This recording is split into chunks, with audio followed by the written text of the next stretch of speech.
ભૂત તાલુકાના સુમરાસર ગામે પ્રતિવર્ષની માફક આ વર્ષે પણ મટકી ફોડનો અદ્ભુત કાર્યક્રમ યોજવામાં આવ્યો હતો। યુવાનોએ પોતાનું કૌવત દેખાડી સૌના મન મોહી લીધા હતા। એક તરફ મટકી ફોડ અને બીજી બાજુ લાલાના વધામણા આકર્ષણનું કેન્દ્ર બન્યા।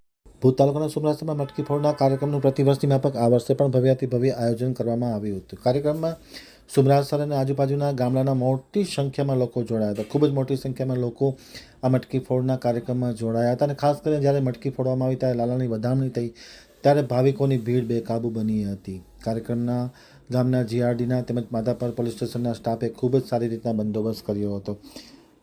અદ્ભુત રીતના મટકી ફોડનું વિશેષ આયોજન હાથ ધરવામાં આવ્યું હતું। સમગ્ર ગામ એકત્ર થયું હતું અને મટકી ફોડ આકર્ષણનું કેન્દ્ર સુમરાસરવાસી અને આજુબાજુના લોકો માટે બન્યું હતું।